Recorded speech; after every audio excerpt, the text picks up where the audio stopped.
On April 20th, 1999, the worst school shooting in America happened, Columbine High School. Dylan Klebold and Eric Harris enacted on an all-out assault on Columbine during the middle of the day. The boys' plan was to kill hundreds of their peers. With guns, knives, and a multitude of bombs, the two boys walked the hallways and killed. When the day was done, 12 students, one teacher, and the two murderers were dead, plus 21 more were injured. Even though they did not succeed in killing hundreds of people, they killed an abundance of people, including themselves. To this day, when the name Columbine is mentioned, everyone knows it is one of the worst school shootings in America. After the Columbine shooting, there were many conspiracy theories. Were there more than one shooter? One was that there were more shooters. Why did it take so long for the police to get inside the building, and who was the Trenchcoat Mafia? First, were there more shooters? During the day of and since the day of the shooting, there have been many conspiracy theories. For example, the third shooter theory. Did Eric and Dylan really have help? Or was it just them two? The possibility of a third shooter was apparently investigated by the police and found to have no merit. But for some of those people who were in the line of fire still believe there was a third shooter, situated on a hill near the elementary school, which was nearby in Columbine, that was involved in a looted capture. Some community members also speculated that a third person, perhaps someone older, had helped the boys plan the event or had discussed it with them. The issue was not part of the investigation.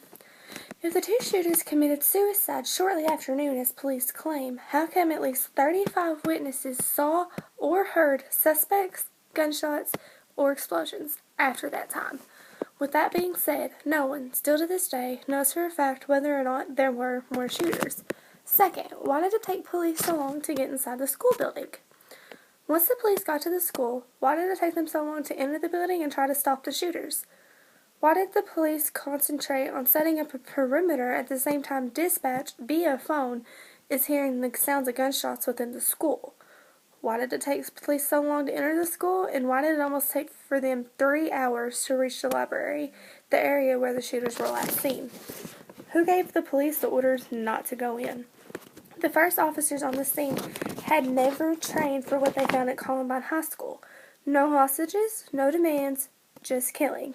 In the hours that followed, Americans watched in horror as the standard police procedure for dealing with shooting rampages in the U.S. proved tragically, heartbreakingly flawed on April 20th, 1999.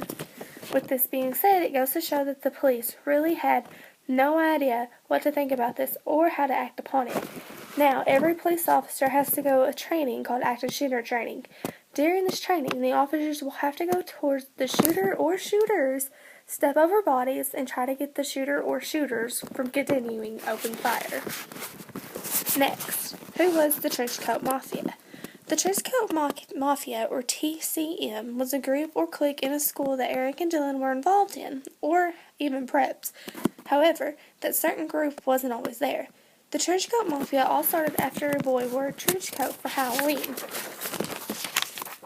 Although the investigation identified Harris and Klebold as being members of the Trenchcoat Mafia, it appears that the Trenchcoat Mafia was a loose social affiliation of former and current Columbine High School students with no formal organization structure, leadership, or purpose such as that typically found in traditional juvenile street gangs.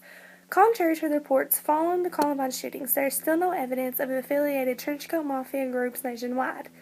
The organization of the title Trenchcoat Mafia is not clear. It appears that some of the early group members had begun wearing black trench coats to initially identify Trenchcoat Mafia members. Was the black trench coats. That the type of dress combined with members being viewed within the school population as outcasts led to the creation of the name either by the members themselves or by someone outside the group. Many of the Trenchcoat Mafia members also participating in playing video games such as Doom and producing videos together for school projects.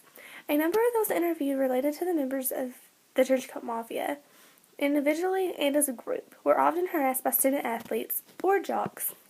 Their friends and associates described them as often wearing the same black dusters which they wore during the shootings on April 20th. This still comes into effect today. Schools everywhere deal with students getting bullied and having cliques. There are mean girls, the populars, jocks, outcasts, floaters, etc. Even though there are many conspiracy theories, They may or may have not been true. However, people say that even though there are theories, there always will be. The only ones who were there at the time tending the school, working the scene, or being on standby waiting for the news report are really and truly the only ones who know what happened that day. In conclusion, the Columbine High School shooting massacre still is and always be a huge tragedy. It is still one of the worst school shootings in America. After the Columbine shooting, there were many conspiracy theories. Were there more shooters? Why did it take police so long to enter the school building? And who was the trench coat mafia? If you could give me any advice on how to make the speech better, tell me some things I did wrong. You could give me some pointers. I know I don't have a visual aid, but I will in the speech, and